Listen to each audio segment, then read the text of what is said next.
Assalamu alaikum. Good morning, good afternoon, good evening, everyone. I love that we are all in so many different time zones.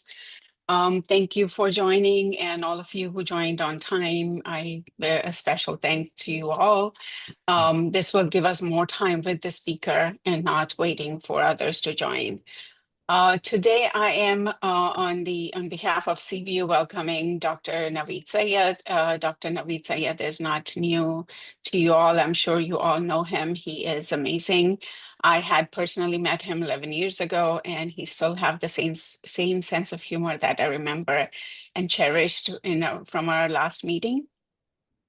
A small introduction. I'm sure I'm not doing justice to who he really is. But Dr. Naweed Syed is a professor and chief scientist at the University of Calgary's Cummings School of Medicine and Creative Destruction Lab. He has held several key academic and leadership roles, including department head of cell biology and anatomy and research director of Hotchkiss Brain Institute. Dr. Syed earned his MSc from University of Karachi and PhD in neurophysiology from the University of Leeds, a globally recognized neuroscientist. He was the first to establish direct communication between brain cells and silicon chip. His pioneering work has been featured in Time Magazine, the Discovery Channel, and other major media. Dr. Syed has published over 160 scientific papers in top journals, such as Nature and Science. He has received over 150 national and international awards, including Tamghe Imtiaz and the Canada 150 Medal. He has trained more than 80 graduates and postdoctoral researchers. His innovation have wide applications in neurological disorder and brain-machine interfaces. He has also been a founding member of several biomedical startups and serves on boards in Canada and Pakistan. Welcome, Dr. Naweed. This floor is yours. Thank you for that very generous introduction, and good morning, good afternoon, good evening, salam, namaste, sat sri akal to all the people who have really joined it. For me, it's really early morning. So if I fall asleep, I hope you will stay awake. It's really a privilege, and whenever I get asked by a Sadiq University and Sister Sakina, as well as for our Dr. Shabi, it's really hard to turn them down. So welcome, and what I will do today is actually perhaps shake you up a little bit, especially if you are in the field of medicine. And we will talk you through a journey as to where artificial intelligence currently is and where it's heading, and what might be the impact of all this technological development from ChatGPT to super AI on our healthcare system and also the health of people. So thank you for joining us, and welcome aboard. So what I will actually do, hopefully, is to walk you through a few things as to in the terms of my own field, because I think human intelligence, as the topic is, and how it could be merged with artificial intelligence. As you all know, that the human brain is about 3 pounds. It's 2% of our body weight, but it takes up to 20% of our blood and 25% of glucose from our heart. So this is really the maximum the heart can do, and this might be the rate limiting factor for the brain's processing. And this is where the computer can always trip it or trump it.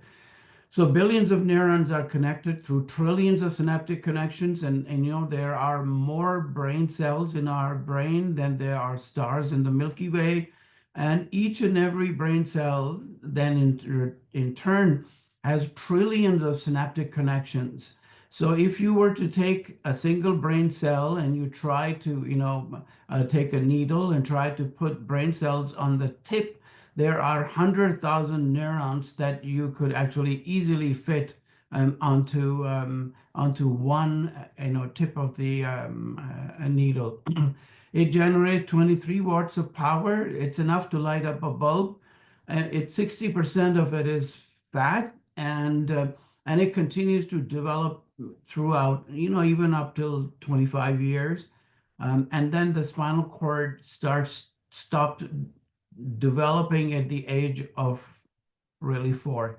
So brain has an unlimited capacity. During a normal day, we will process up to 60,000 different thoughts, and then the brain's processing capability is about 11 million bits, of which 9 million is primarily really the external outside world that we think about. So when we look at the actual brain itself, you can see that there are, of course, neurons, which is the fundamental building block of brain. And there are different kinds of neurons, and they are connected through special structures. We call them synapses. And these synapses actually define who we are at the end. And when these brain cells are connected, they will give rise to neuronal circuits.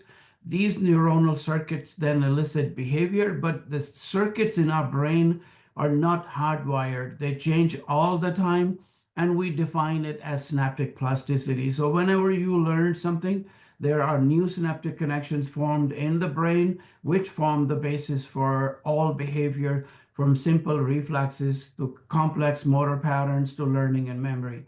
So many of these circuits are predetermined, and I'll show you one example where the genes play a very important role, and the most of the brain is actually highly plastic because of the epigenetics.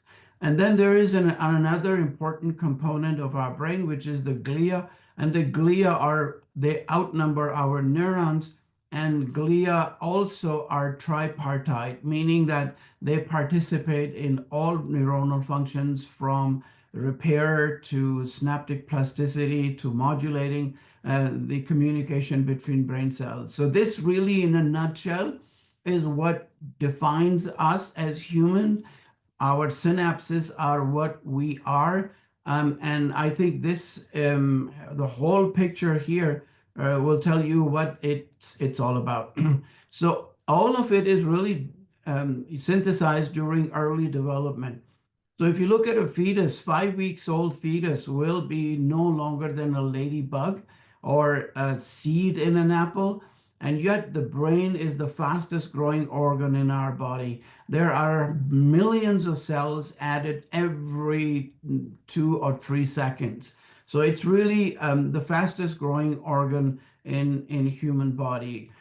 And when you actually look at the developmental stages, you can see that, the critical period of brain development, what we call the brain real estate, is allocated according to the principle of use it or lose it.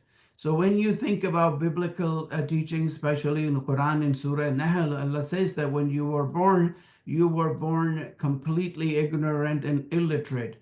We gave you the power to hear and then power to see, and through this you acquired knowledge that allowed you to really survive and do well in your life. So the first thing that really we begin to see that develops is actually a language. And this is one of the reasons that when a baby is born, you can have the azan in one ear and aqamat in the other ear. And at the same time, I think it's when somebody dies, before burial, their shoulder is shaken to remind them as to what it is that they have to say or question they will answer.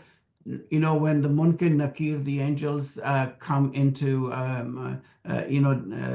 talk to them or deal with them soon after burial. So your auditory cortex is the first that develops. So the language, it starts to develop during infancy, and it ends about 80 years, but it continues until puberty. So if you were to learn a new language, you could put as many languages as you want on the same track, and the child will be able to speak all those languages without an accent. After 11 years, when somebody tries to learn a second language, you have to create another parallel pathway. So I can also tell you that the importance of these centers, because this is really the human intelligence pinnacle, is that communication with other humans. And that's what makes us really superior and in many different ways. So when you think about languages, it's really, it's a very critical. If a child cannot hear during early development or newborn, it will also not be able to speak as well. So this creates an important linkage. And in simple term, you can think about if you have ducklings that are born and hatched and they only heard your voice, they will follow you all around rather than their own mother. So it's not really restricted to human in terms of their linguistic ability, the language, but also for other animals as well. The languages are really very, very important. And I think this is an important part of a human intelligence because we tend to express ourselves through languages more so than anything else. But it had to be traded off, what we call trade-off hypothesis, that during evolution from primates, if you go to Ashraful Makhluqat, which is superior human beings, what actually happens is that the switchover that takes place is that we gave up our working memory at the expense of our, to acquire languages. And I think that's really important because language is important both for human intelligence as well as for computer. The language that computers use, algorithms use, they are actually quite also interesting. So it's really important when you think about preschools and age 6 in families where parents are professional, they talk to their children, or children are exposed to, for example, poetry, literature, other kind of religious gatherings. Their language is actually, professionals, these children will have 43 million words by the time they reach from preschool to 6. And then 24 million will be in the working class. And if the children are growing up in a poverty environment, they will have 11 million words. So there is a gap of almost 30 million word gap in terms of child and their development throughout life. So I think similarly, if the parents have college education, working class versus, and then welfare parents, you can see there is a huge difference in terms of their knowledge base. So the language is really important, and the languages that define and determine how a child will do well in his life. So when we look at early developing fetuses, human brain and child or baby's brain is only somewhat organized, but because it doesn't know what it is that it would need to survive and grow up, when grown up. So there is a very open slate as to how much and whatever you can write, and rich environment and happy environment will lead the baby to really have a very healthy brain connectivity and the brain capabilities, then the intelligence will be there. Whereas if a child is exposed to a really oppressive environment, it's not an enriched environment, the child's brain will have very significant deficit. So I think to standardize as to how human brain intelligence really is constructed, fabricated, versus what it is that the computers or the machines can do. So when you think about brain cells, the way they actually communicate, they will. A chemical synapse is a special junction between two neurons that allows them to communicate without being physically connected. A synapse has several structures. The presynaptic neuron ends in a small bulb called the presynaptic terminal. The postsynaptic terminal membrane is directly adjacent, separated by a small space called the synaptic cleft. An action potential causes voltage-gated calcium ion channels to open in the presynaptic terminal. The influx of calcium ions prompts synaptic vesicles to release neurotransmitters via exocytosis. This neuron is releasing acetylcholine. The neurotransmitter quickly diffuses across the synaptic cleft. Two acetylcholine molecules bind with one ligand-gated sodium channel at the postsynaptic membrane, opening the channel. When enough sodium ion channels open, the postsynaptic cell depolarizes and the action potential continues along the neuron. So in this particular case, what you actually are going to see is how sometimes the brain circuits are hardwired. So when we think about intelligence, you look at a bee that goes from, garden to garden, collects nectar from all over the place, and yet it will bring honey back to it has no GPS system, it has no other system, but it brings really, very specific systems, hardwired neural circuits in many different ways. I think somebody is kind of scrambling on the screen. So in this particular instance, what you are actually going to see is that these ducklings have never ever been exposed to any positive or negative threats. They have never seen their parents. But what happens in this particular case is that they will use a structure which looks like a duck, and then what happens is that that same structure is altered to make it look like a hawk. So you see what actually happened. The duckling. So I don't know who is actually scribbling on the screen, please. Yeah, please remove this, delete this. Whoever is doing it, it's interfering with the lecture. Maybe somebody child has taken over computer. Requesting all audience, please, whoever is doing this scribbling work on the computer, please delete it because it's disturbing the lecture. Thank you so much. Kindly do it now. Thank you. So to show the ducklings used in this experiment have been raised in isolation. They've never seen any other birds. And there I see is our friend the goose.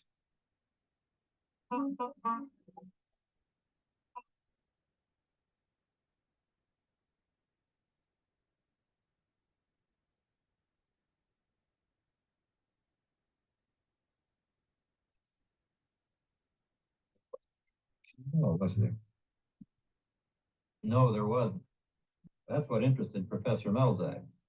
You're seeing what happened when he first did this experiment in the London Zoo. If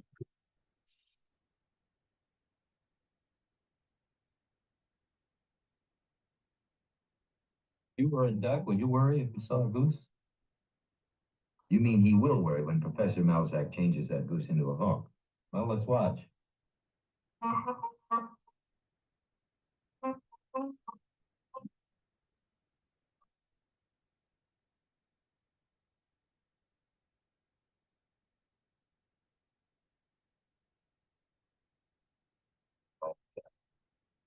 Not all ducks react this way. Some are simply wary when they see their first hawk.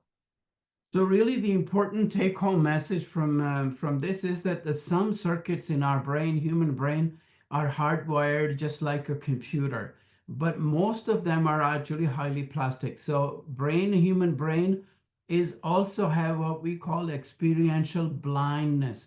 So when you look at this picture, if I ask you what do you think this picture depicts or shows, you will see that everybody's mind is going all around. Some will think it's a whale, some think it's a camel. Because we have not really seen this picture, we have experiential blindness, which is really, also defines human intelligence to a certain degree. Now, if I show you what this picture really is, and if you stare at it for a few, seconds or minutes, you will have no problem really seeing that python in there. Similarly, if you look at this picture, your brain has experiential blindness because you haven't really seen it.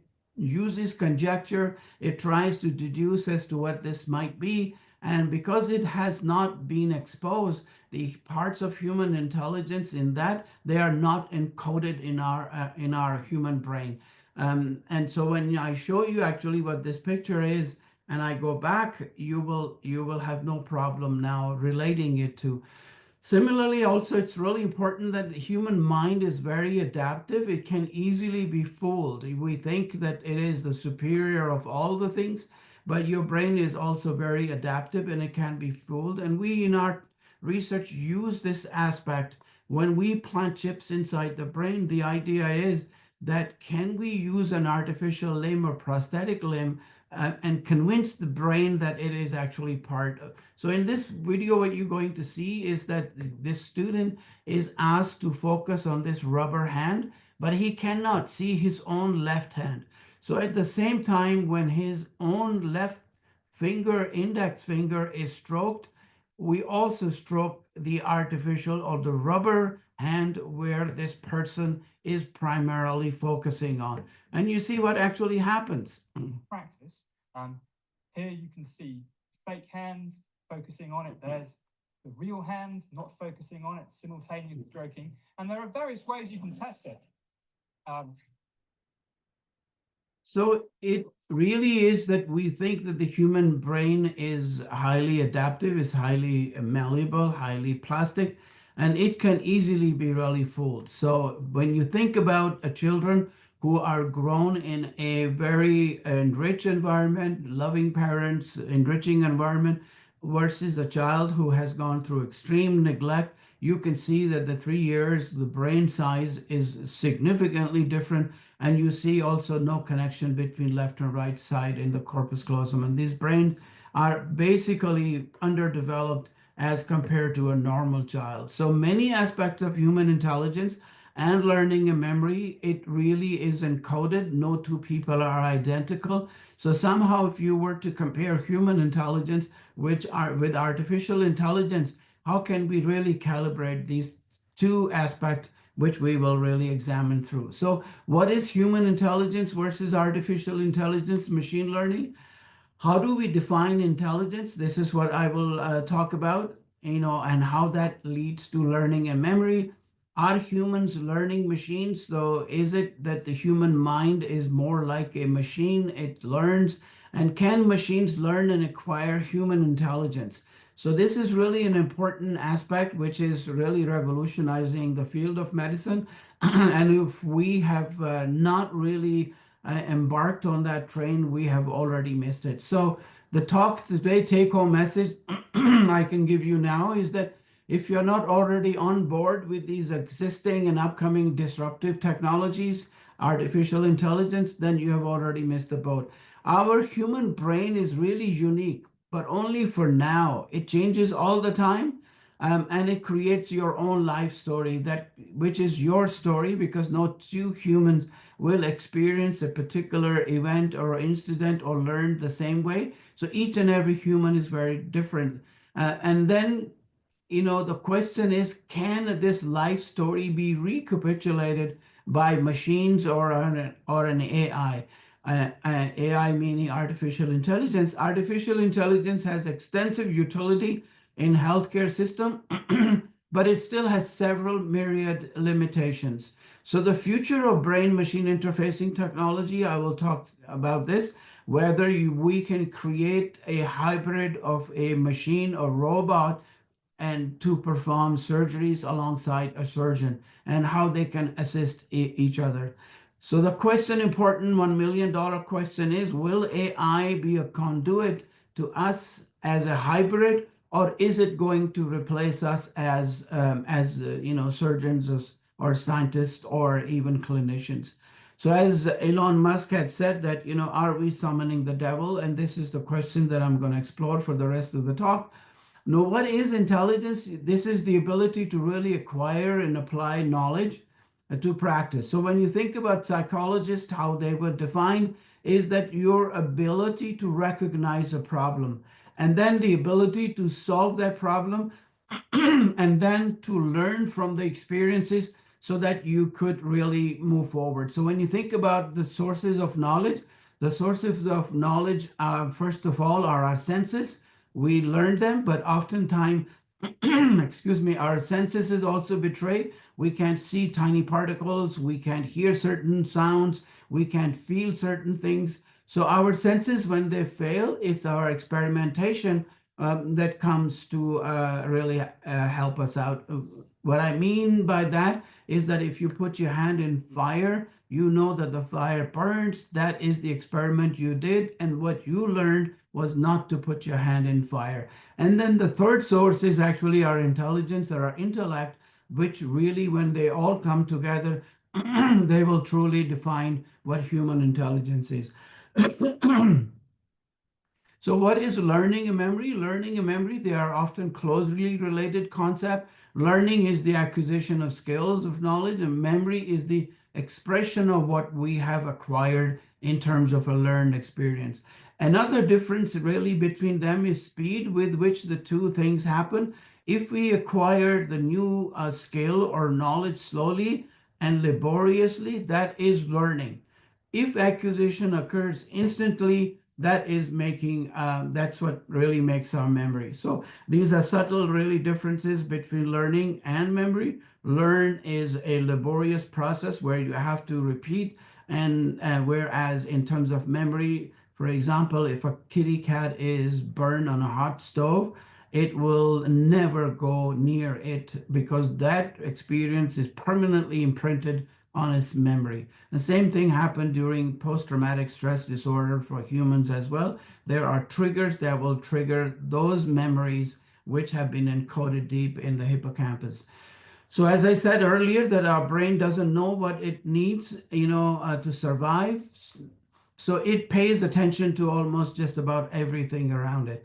So what is mindfulness? Mindfulness is really noticing the details all around us, being present here and right now, which we call the right side of your brain. It's the solipsis, thinking before acting or speaking, and then paying attention to how our body is feeling and responding. So mindfulness is really important because these are all integral parts of human intelligence, being social intelligence, emotional intelligence, and then the spiritual intelligence. They are all inculcated into one kind of learning and memory and the human intelligence. So our brain health is really the interpretation of senses and the control of our movement, mental and emotional processing, and then the maintenance of normal and cognitive and social behaviors that we really do. For us, really important is that I always tell this story. We have a young girl. She was 13 years of age. She got sick. She had flu. Parents thought she had fever. They gave her Tylenol, pain-killing medicine or the cold medication. She didn't get any better. A few days later, they brought her into our in the hospital emergency. Immediately, immediately she was transported to intensive care, and she passed away within 48 hours. So when you actually look at the brain of such a person, you begin to see that, all you're seeing is a lump of tissue, but you cannot deduce the intelligence that they may have had. Hard thoughts about love and affection, tooth fairy coming or the Santa Claus coming, around Christmas time. So all of these aspects are very difficult to really determine in terms of feeling sensations. You can't really do this by just looking at the brain tissue. We also have to remember is that there is no one size that fits it all. We are all very unique. So in terms of human intelligence, and the challenges that we have for AI is that AI will perhaps never come to realize what is a particular memory encoded in my brain and how it felt and what it was. Because what is your story, your innermost story? For each of us, we have a biography, which is really our unique story. Each of us would have a singular narrative, which is continuously and also unconsciously drawn and redrawn through our perceptions, feelings, thoughts, and actions. Now, this may also be influenced by sensory and cognitive perceptions. Then the hallucination comes in to cloud all of this, what we have really learned. So The reason I'm just mentioning these is that if you are to recapitulate, if an artificial intelligence is to recapitulate the human intelligence, it really needs to be catered for those particular narratives, which is often very difficult because we don't know what the lighting was at that time, what the wind was blowing, what kind of situation, the smell, this, all the other environmental factors around them. So to be ourselves, we must really repossess, recapitulate, and then recollect our personal narrative, personal stories, our personal drama. We are a constellation of our sensations or perceptions. A normal person owes his perception, and this is what makes them who we really are. When we talk about artificial intelligence, it's really the theory and the development of computer system, which we design, we develop to be able to perform tasks that normally require human intelligence. So that is visual perception, speech, face recognition, decision making. So the language translations between, from one language to another. And as I mentioned earlier, that when I came to England for the first time, I had to think in Urdu first, and then at the counter, I would go, if I'm purchasing something, I will then switch to English or try to emulate these two languages. So the language translation within a human and then outside as well. Artificial superintelligence is when one machine could have the capacity of the entire human race. I think that's something that's really important. The artificial intelligence, the super machine, if it gets there, then I think it's game over for us. So machine learning, on the other hand, is an application of AI that enables the systems to automatically learn from experience without human intervention. So when you think about AlphaGo, this is actually, Go is a very, very sophisticated game.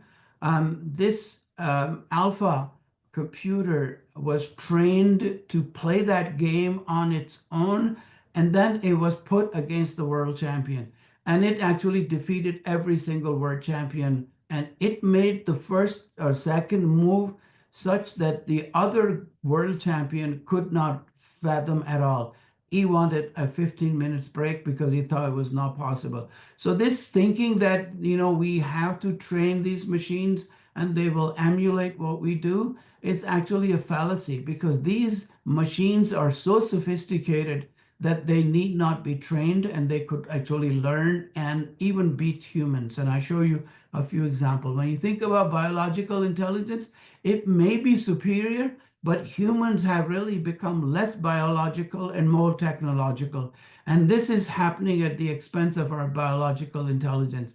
So I always say that, if we could empower a super intelligent AI with our limbic system and couple it with our prefrontal cortex, the machine would learn to love and hate as well. So I always say that, data that these machines collect is not information. Information is not knowledge. Knowledge is not wisdom. Wisdom actually requires conscious. And so far, human species are the only ones that are conscious.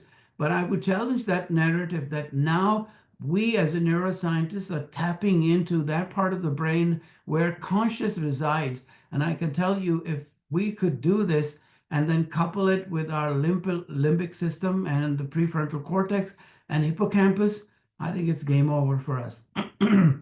So as I said, the data is not information, which is not knowledge. Knowledge is not wisdom. Wisdom requires conscious, which is unique to human being. But I say that only now. And I think the time is coming where we now know where conscious resides in human brain.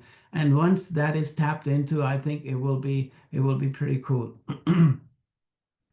So when you look at computer, on the other hand, a brain and a computer, if you match them, 100 billion brain cells that I talked about, more than the stars in the galaxy, trillions of synaptic connections. The processing capability is 200 hertz, which is the speed of sound. It has limited storage capacity and limited space capacity. when you compare it with a not a superconductor computer, but even a normal high-end computer, you see that it's 20 gigahertz. It's the speed of light, which means 300 million meters per second. In 1 week, it can acquire equivalent of human really capacity, which humans would require with 20,000 years. In 40 days, it can actually acquire and store data, which will take humans over 100,000 years. Now, if you actually look at if you define intelligence from that perspective, hardware to hardware and supercomputer, it will really take over the entire human population in terms of its capacity, information processing capabilities. So when you think about currently in the situation, you have 5G. 5G allows you to really control just about anything. I mean, in my lab, we can fly a drone. You can make it coffee. You can actually monitor all your skills and even light up, so control every single device in your house. But when you look at the superconductor computer, it is absolutely amazing. And it will be able to perform tasks coupled with 5G that you cannot even imagine. So this is what your future doctor really going to look like. This is what it is. But the question really is, can human brain be paired with computer power? So there are two different kinds of intelligences. Can they be merged? Because the idea is maybe the system could be used to prevent any physician errors. Technology has its limitations. And then we have resource limitation in terms of healthcare sector throughout the world. When you think about personalized medicine, medication, AI as a writing tool can really correct your grammatic errors. People are using ChatGPT now.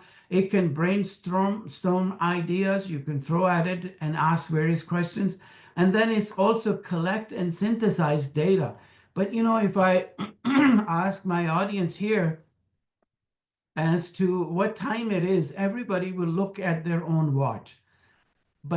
And they try to tell me the time, but that's not what I'm really asking. If Dr. Shabi here tells me that, Naweed, do you know what time it is? I would deduce this as I have gone over my time. Whereas if I were driving from work to come home, my wife says, "Oh, do you know what time it is?"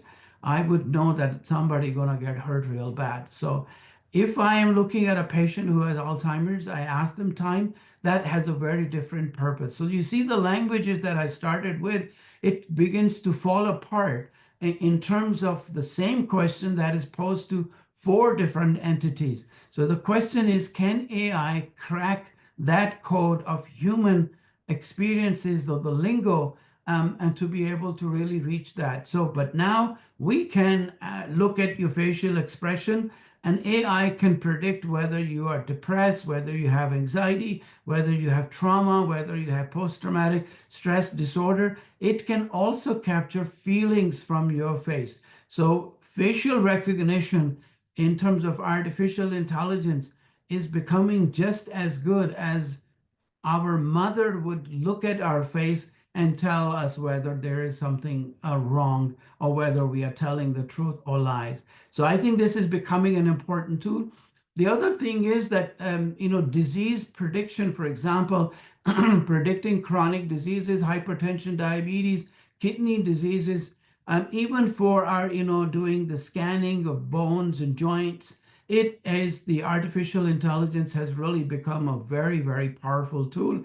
And it's even for AI, for chemotherapy, for example, the time of medication, what are the physical side effects, what might be the emotional burden, and what might be the cost, and then determining it all across the genome. If you could do the GWAS studies to be able to really tell what is really going on. Similarly, when you think about cancer, colorectal cancers, lung cancers, liver cirrhosis, 96.9%, if the team of the oncologists can predict, the actual AI could make the same prediction with just about very, very close to a team of human specialists. So can they actually coexist together? This is something that's really important. And if we really do not tap into or utilize them, even as a second opinion, I think we're missing out big time. So precision health is becoming really a one-stop shop where the entire hospital is at the fingertip of nurses as to, what the cardiac situation is, what kind of medication is required, what might be the impact on the heart. So all aspects is right now in our hospital. We have ward of the 21st century, which this is all recapitulated. So the future of medicine really looks like you have a hybrid approach where you have both artificial intelligence and the humans working together. We have in our creative destruction lab, the students develop this capsule.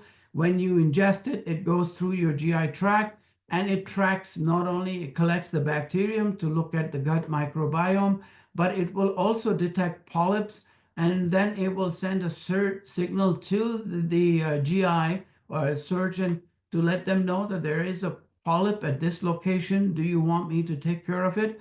Or are you going to surgically remove it? Similarly, you have biosensor technologies. They can really track your blood pressure, the glucose levels, and all other aspects, whether you have taken a medication or not. Immunotherapies are also being used very effectively to be able to really attack cancer cells. So your own immune system is turned against all these diseases which are really causing havoc right now. Then you have nanoparticles and nanomedicine. You can have specific tags on individual nanoparticles. With like an antibody, it can recognize an antigen on a tumor cell and it binds to it and then it just kills it right then and there. So you don't have to actually use extensive chemo or radiation. We can also use this technology for a pregnant mother, take the blood sample. We can do the analysis and their entire genome to detect whether there are any genes, defective genes like autism. Autism is a combination of many different genes, but for example, Down syndrome and others, and then using CRISPR technology to be able to clip that defective gene and insert the healthy gene to make sure that the child is born and does not have Down syndrome or other serious neurodevelopmental disorders. Currently, artificial intelligence and machine learning is being used for remote diagnostic in our hospital too. We are the first team to develop what we called intraoperative MRI mediated surgeries, whereby robots can go inside the magnet and perform surgery with exquisite accuracy while the surgeon sits in a very different rooms. So these robots can also become partnered with surgeon to be able to perform those surgeries. So artificial intelligence and machine learning in our hospital, we have these robo healthcare, these little robots, they run around the hospital. And during COVID, they were really very good help because you didn't have to send a nurse in. They can take the pulse, give the medication, and also take the vitals and also instruct them anything, give them water and food and deliver their lunch as well. So the challenge for AI currently in clinical application is really pragmatic of AI facilitated communication. As I pointed out, that 4 different people, when they approach with same question, their interpretation will be all different depending on their experiences. So AI facilitated communication has not been really fully studied, and it may have unforeseen impacts on patients who receive message and their relationship with clinicians as well. So I think a question for Dr. Shabi would be that does a patient has the right to know whether it was communicating with a robot or a human specialist or a surgeon? And also whether the surgery was performed by a machine or by a human. So what kind of, illocutionary force, what kind of speech act is performed when an AI is conversing with human or the person is really also an important factor and a challenge right now. So issues with AI in a clinical settings are there's a bias in data leading to discriminatory outputs. You need more data is then there is a training. So we don't see things as they are, rather the way we are. So we perceive from our own perspective and then the training that we have had as physicians. Privacy issue, consent of data use, accountability, liability. So if a surgery, for example, or a decision was made by an AI, or who would you hold liable for that misdiagnosis? Is there a right to know what it is that you're talking, whether you're talking to an AI or a human, as I mentioned? Is there a right to know that AI was used in formulating a care plan? Anthropomorphism of AI, and it was not just it just permeates public, but language of researchers, programmers, and designers. The terms like understand can be misleading, and hallucination misunderstand the way that ChatGPT functions, which is not really a problem or a glitch. It's just the design feature. So consent, again, the privacy of the data from users of the large language model. Similarly important to understand what the behavior is really purely synthetic and not semantic.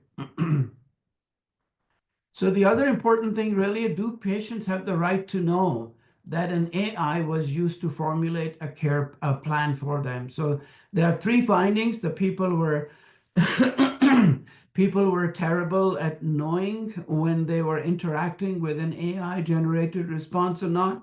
If people believed a response was generated by AI, they responded negatively in multiple dimensions.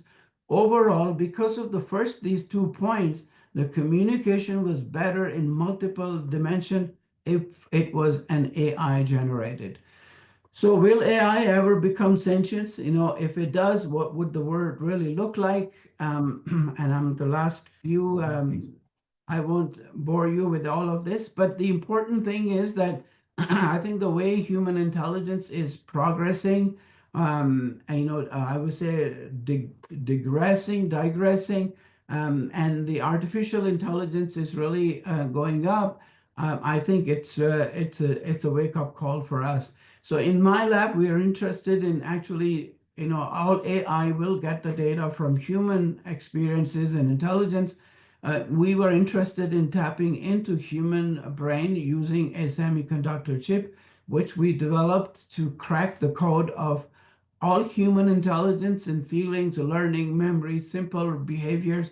And we were able to really tap into the information processing capabilities of brain to crack the code, the way it really communicates.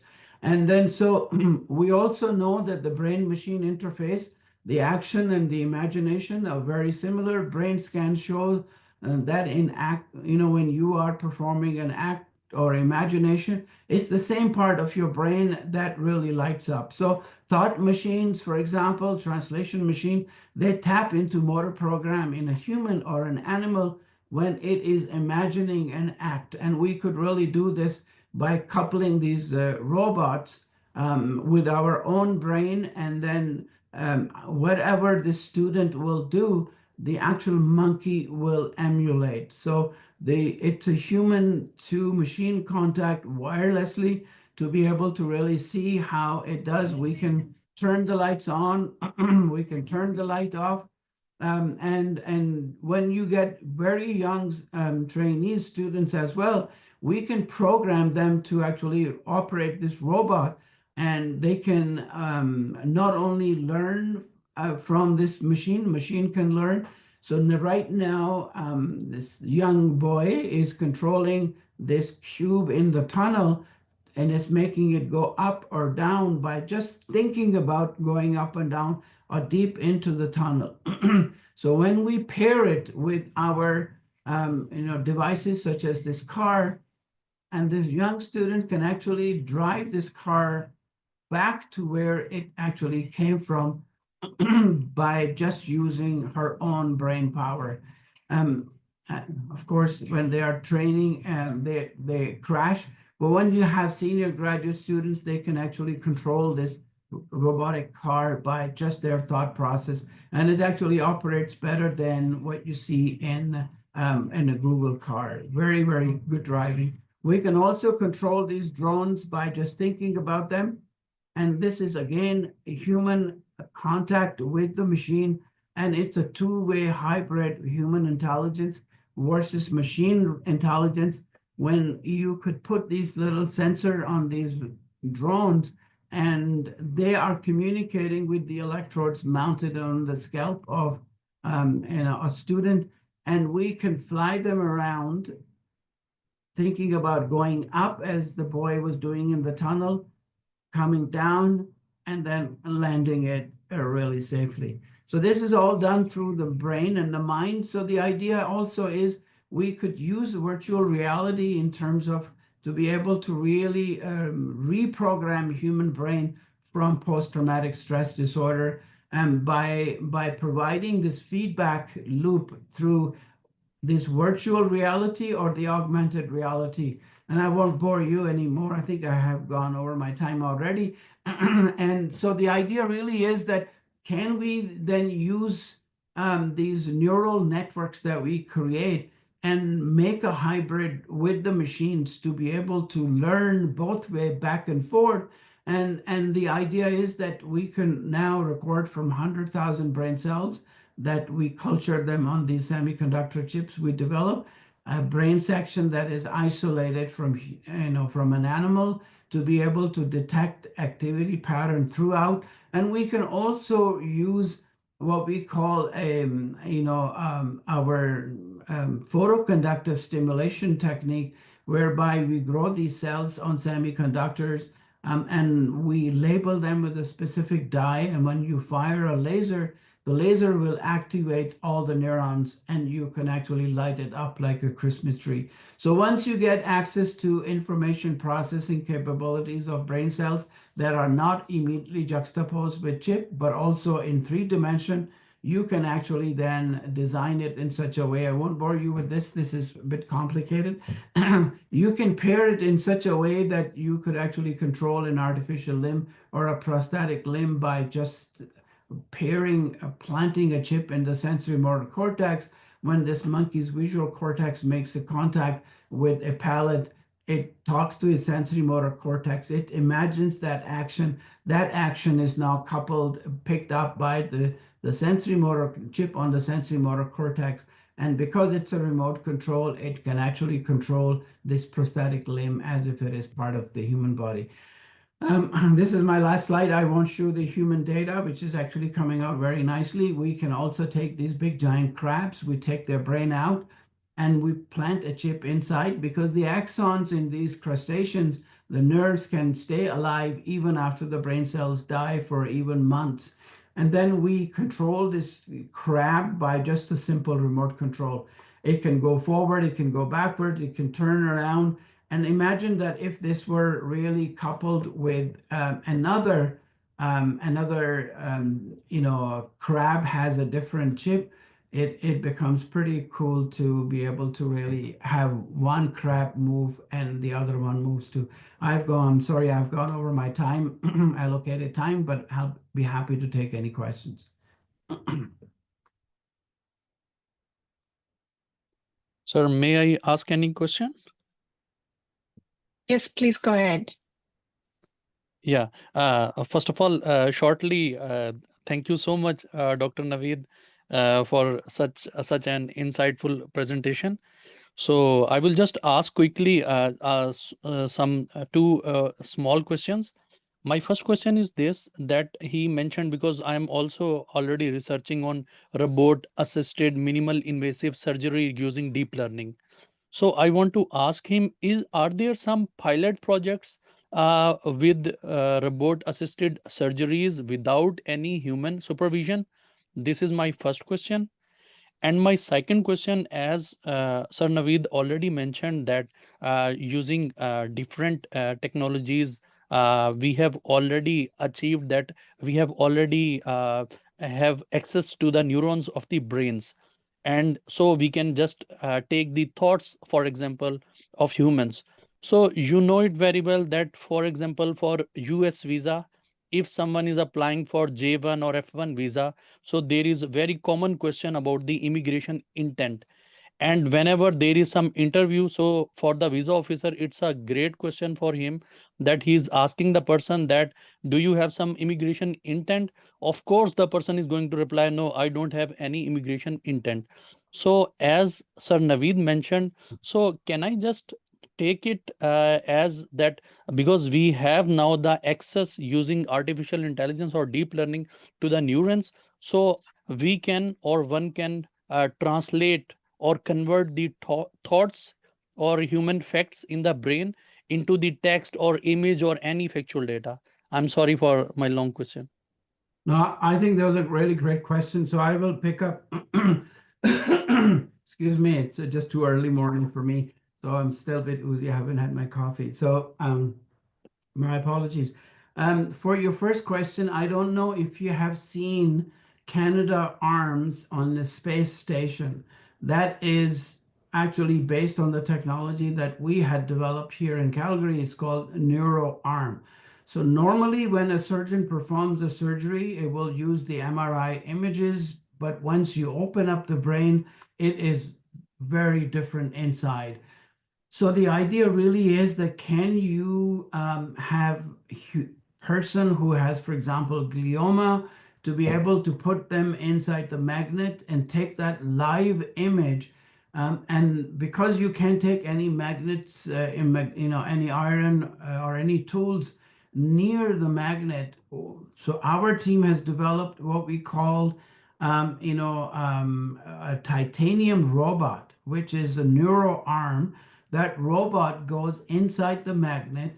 The live MRI image is projected on the full-blown screen, and then the surgeon uses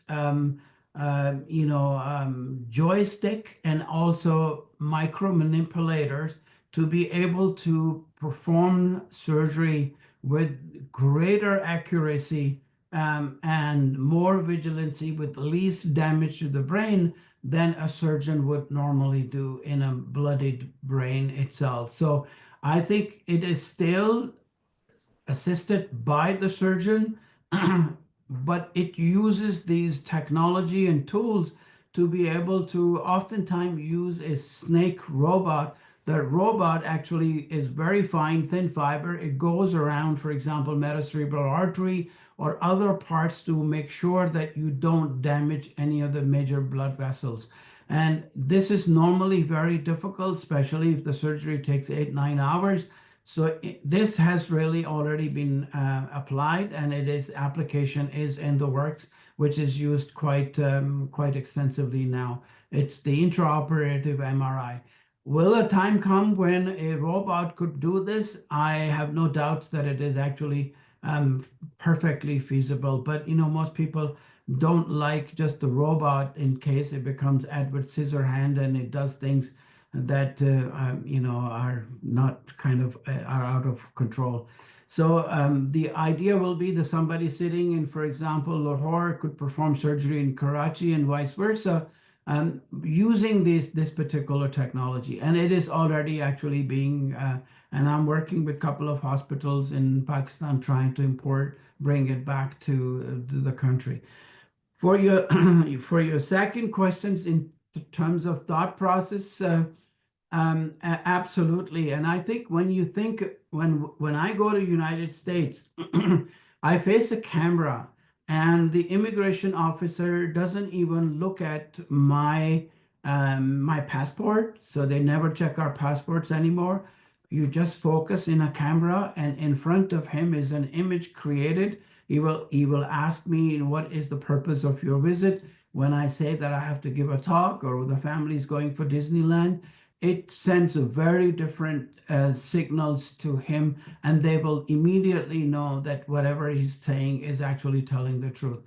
So I think these recognition tools have become so powerful that you should be able to predict this by just looking at someone's face using a particular algorithm that will decode the signal of your facial expression, your blood flow, different parts of the brain, and the also really activity, and the blood is flowing in different parts from temporal to frontal, to be able to deduce whether the person is.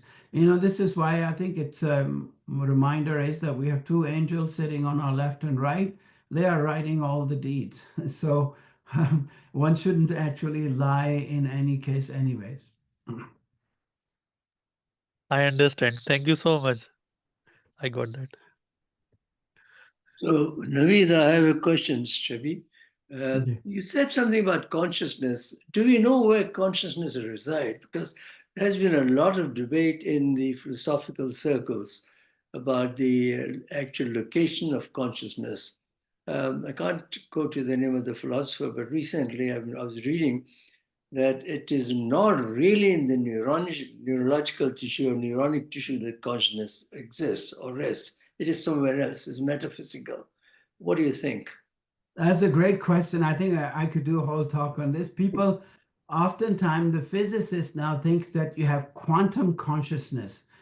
Quantum consciousness is that consciousness is external to us, and which is beyond our control. So I think when you also see in the Quran, Prophet, peace be upon him, was sent to do tazkiyah nafs, which is really the corrective course for our consciousness. I give you an example. For example, we share many things like animalistic instincts, like animals, rage, we have fight, we have, all those what we call khwahishat, or sensations or feelings, or that an animal would have. So if those animalistic instincts, which are now, I think, pretty hyped up during our border tensions with our sister country across, whereby we just both nations are just kind of having in an animalistic sense that we're going to just hurt them.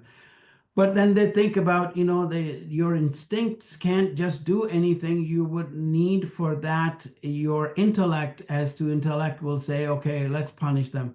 But then intellect itself cannot do anything on its own. It will invoke your knowledge to be able to do something. And now your knowledge, your animalistic instincts, and also your intellect, they have all come together to team up. But then just before you press that button, all of a sudden your conscious is evoked. It says, no, it's not really good to hurt or harm people. We should talk about peace. We bring everything on the table and talk it out. So I think in many cases, because all of our traits are under our control, but they say that for conscious, you need to go to, learned people or scholars or Masumin or the Prophet, peace be upon him, because that was his job to do tazkiyah enough. So this is a religious perspective, but I think I could remove almost 98% brain of a human. That human will still be conscious, but there is a small area close to your pre-Botzinger complex near your brain stem, which is the reptilian part of the brain. If you remove that part of the brain, that human is no longer conscious. So I think the location has now been located very accurately. And I think what really it turns out is that once one could tap into it, one will be able to really crack the code of where the human consciousness resides. But for quantum, it is, quantum entanglement is still a principle where you have two quantum particles. They are billions of years apart, but they are attuned. And then you also have parallel universe, whereby there is a replica of me on another planet. If I don't get it, that replica will get it. So these are all theories, very hard to deduce, but I think scientists are getting very close to tapping into that part of the brain where consciousness may reside or may emanate from. Thank you so much. Any other questions? Sakina, would you like to? There is one on chat from Shishma Verma. Can over resilience on AI tool like ChatGPT potentially impact cognitive abilities? You mentioned earlier that ongoing learning improves brain function. That's really great question. So, when you think about it, especially for our younger generation, they are relying so much on, even to write a poem or write their essay in a university, the students are writing, using ChatGPT. What it is doing slowly and gradually, it's not that the ChatGPT or these tools are overtaking us. It is us allowing them to take over. When you think about taxi drivers in London, when I came, 35 years ago, they had no Google Maps and they knew every single streets in London. They will just take you through their own cognitive capabilities, the maps that were stored in the hippocampus. Now, when I go, they actually use ChatGPT, and if you image their brain, their hippocampus has shrunk quite significantly, and also the prefrontal cortex as well. So in our younger children, because they are not interacting with human, so social, emotional parts of the intelligence is being compromised. And these three intelligence with IQ, social intelligence, emotional intelligence, it's only then you reach the pinnacle of spiritual intelligence. So they are losing the spirituality from that end too, because they are not really on track with their social and emotional intelligence. So it's not just that the AI is taking over our cognitive capabilities, it is us surrendering to them. But I was giving a talk to somebody called from Germany, and they said, well, this is happening, and we really see our children not very, socially, emotionally mature. What should I do? I said, well, let them play, because they're not going to be dealing with humans anymore. They will be dealing with these devices such as ChatGPT. So I think, if it is only used for limited purpose, that might be okay. But I think if children are using these extensively, I can guarantee you that we will surrender our biological intelligence to this artificial intelligence in the longer run. And this is where the takeover will really come, because all of a sudden we will become at the receiving end and they will run the show. And also, I think in biblical terms, both Quran as well as the Bible says the same thing. The God says, "Oh humans, if you do not behave, you shall be replaced." I wonder whether we are working on our own replacement.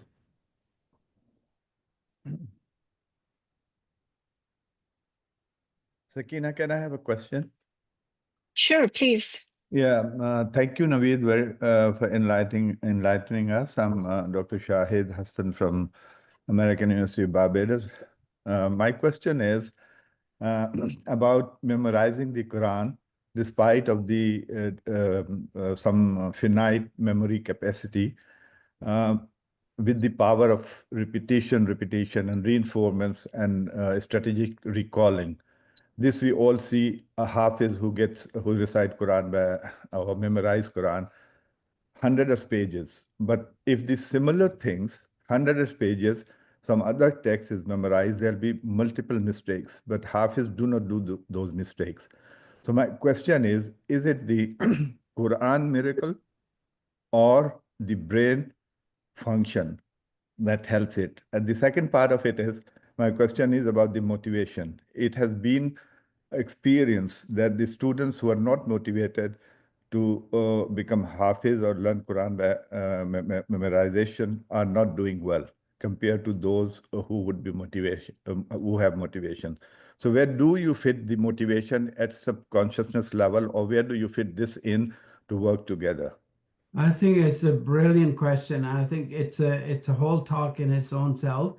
I think in terms of just memorization, yes, you could remember those pages, but it always comes at the expense of something else. So think about your brain being like a motor home. You have to put things where they belong. You can't put them anywhere else.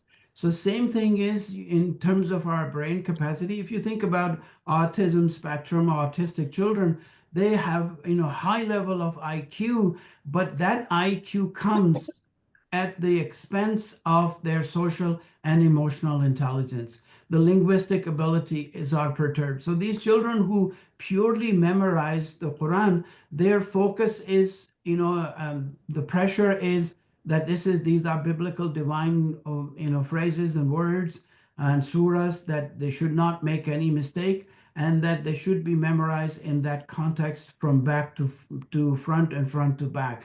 So, but if you then evaluate them in other cognitive functions and capabilities, you will find actually huge gaps. The other important thing is that, rote learning, when you think about a parrot can learn, but it will not really understand what it means. So even for Quran, you really have ibarat, what we call just the text, and some people will just read the text, and that's sufficient for them.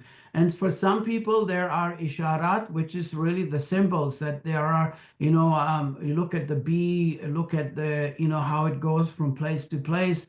And each and everything has an intuitive intelligence. Geese fly in a V formation. You look at all animals, they have their symbols all around them, which Quran also depicts in terms of isharat, the symbols, and it says, why don't you ponder? Why don't you and in Gita, all the other books do the same thing. And then there are some lataif, which are the really, the beautiful things about deeper cognitive capabilities. And then there are some haqaiq, which is really the truth. And that truth is only accessible to those who are rasikhuna fil ilm. They are really in depth, not only know or understand the Quran, but they also understand what it really means or what it implies. And they will compare it with all biblical text and all other things. So I think memorization is one thing, but in many cases, when you think about, for example, short-term memory, the trade-off hypothesis of memory is that monkeys can beat us anytime. If on a screen you display 40 numbers, monkey in random order, monkey can pick up all 40 of them. The humans, they stop at 7. That's why our phone numbers were only 7 digits, because that is the limit of our really working memory. So I think in terms of memory too, when you memorize, things get shifted. You have to give up something to gain something else. So when these people memorize, it is very difficult for them to ponder on individual words, to be able to think to what it means. They will just recapitulate it as a text. So I think it's an interesting question, an interesting topic. Maybe we could debate and talk about this another time. Okay, thank you very much. Thank you. Professor Naweed. जी अस्सलाम वालेकुम हसन भाई. Ahsan.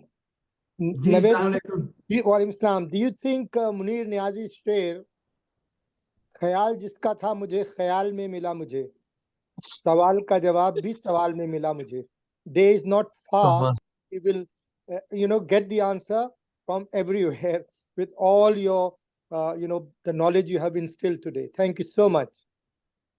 No, this is beautiful. I think your poetic sense always really stimulates those parts of my brain that the neuroscience can't even fathom. There is one more question by Dr. Neeraj Mahajan. Can we really generalize, like in same situation, autonomic response varies so much? AI deduction based on same algorithm may not be misleading. Yes, go ahead, please. Dr. Neeraj, do you want to add anything to your question? I know I'm sharing it after a couple of questions have been answered. So, or Dr. Naweed, can you take on that question? It is again really a great question. This is what I pointed out earlier, that the language that we use so far, it means different things to different people. If you are using an artificial intelligence, for example, Like I give the example, if I ask the audience, do you know what time it is? They will quickly look at their watch, but that's really, and they will try to tell me the time, but that's not my question. They just have to say yes or no. And if the chair of the committee tells me, do you know what time it is? I will deduce this to mean that I have exceeded my time. And if there is, I'm driving home and my wife says the same thing, I will think that, oh, I'm going to be trouble, no food for me, I'll be in the doghouse. But on the other hand, if you are dealing with patient asking this question, you are determining their cognitive capability, especially if they have Alzheimer's disease or dementia or other Lewy body disorders, neurodegenerative disorders. So this really is something that is being coded now and decoded in terms of the situational linguistic capabilities of an AI. Whether it will be able to get the sense of a doctor, like I said, that each and every human has different perspective and different experiences. It may be difficult to generalize all of these, but I think there are many aspects where it can actually help us. You can pose that question again, and the chat GPT oftentimes will give you the right answer. So I think we are not quite there, so rest assured. But I think, will it be possible for it to crack? I would imagine so. I think a time will come when it will have the data from maybe 2 or 3 or 4 billion humans performing over time, and then when Google or AI becomes almighty, all-knowing, and then I think it's game over for us.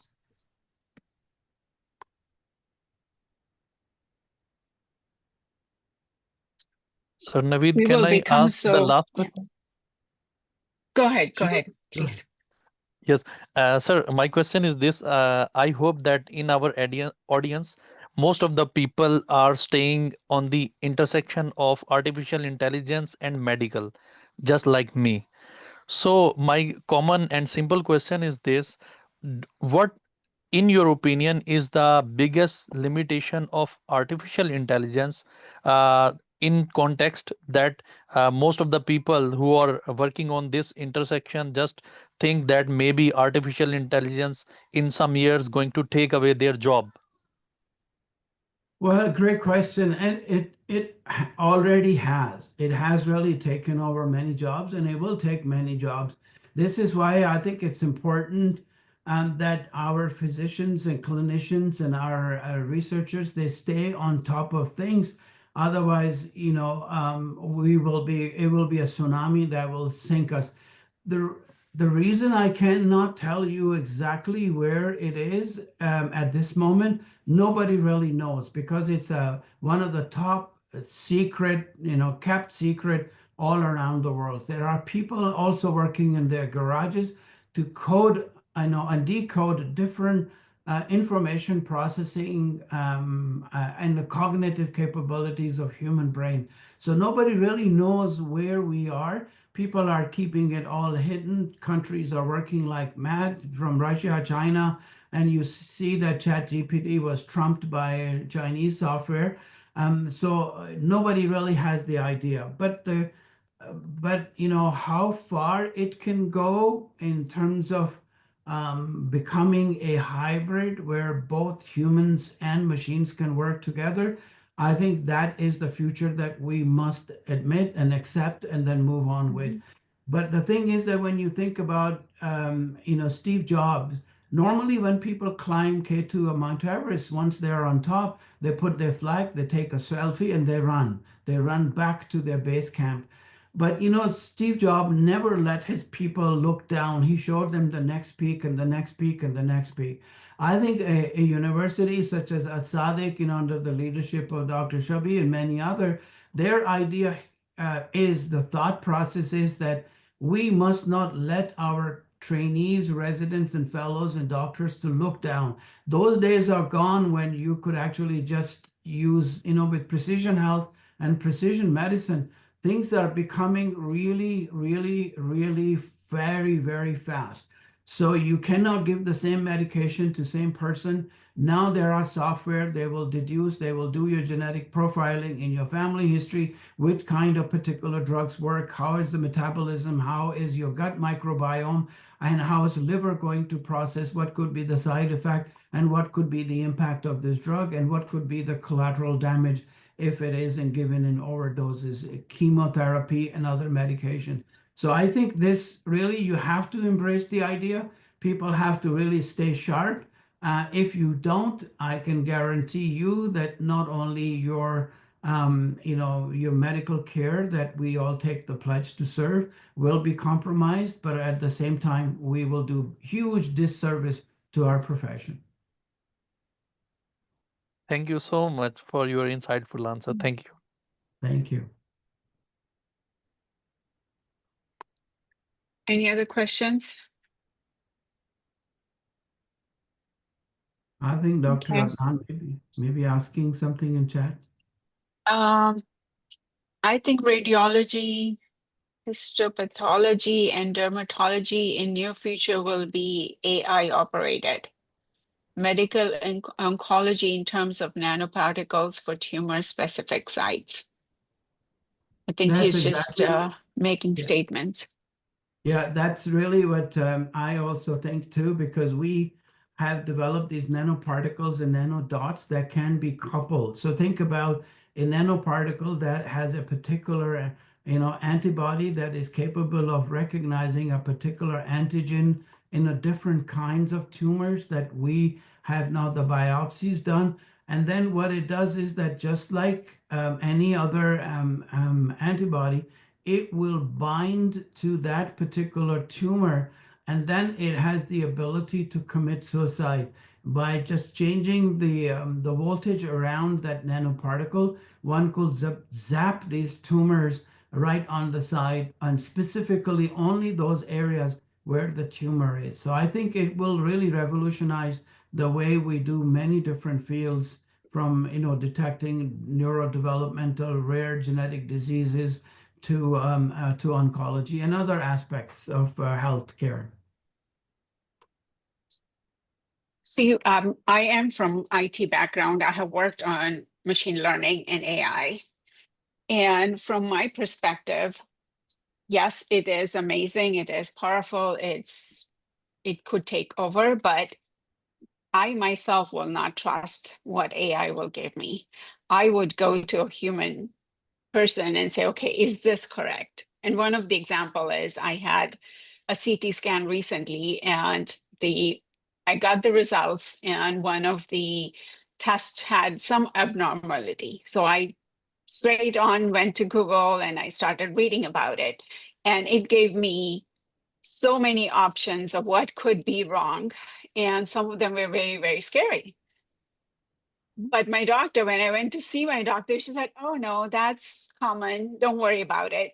So that is where I feel it's going to be very important that the doctors keep in touch with the patients and build that trust, that even though I read a whole 10 pages of what could be wrong with me, that I opted to go to my doctor to get the final answer. I think I that's think, the very sage. That's very yeah. sage advice, and this is Yeah. how it should be. But the thing is that if AI is always super cautious, it will give you many different variants of potential possibilities. So Yeah. had not that, if it had given you just the good news, don't worry about it, you would not have gone to see your physician either. So I think, in terms of some time it extrapolate, um, I think I have played some very interesting tricks with AI too, to see how much it actually knows. So it is, it is not perfect at this stage, but at least you could use it as a second opinion, and it gave you different all potential possibilities, and some of them could be really bad. And that will encourage you to go and see physician. If it had said to you, oh, it's all fine, go and knock yourself out and break a leg or something like this, you would not have gone to see your family physician. Yep, I agree. Any other questions? Okay, I think then we will end. Thank you so much, Dr. Naweed. I really appreciate you giving us time. I know it was too early in the morning for you. And I wish I could have made a cup of coffee for you to make it better. But thank you so much. Appreciate it. It's an amazing topic. And I know I learned a lot, and I'm sure everybody can vouch for that. Thank you so much. Thank Naweed, you. you have to come Jazakallah again. khair. Naweed, you have to come again because this is only half the topic. You still have to cover a lot of things. So please book a date. Sakina will be in touch with you and give us a date. And I think if we get the opportunity, maybe from London, to actually show you things that we cannot, I can't show you on this social media aspect, and that will really get you very exciting. And those people who have doubts about AI, I think they will have even more worries. Mhm. Thank you. Thank you.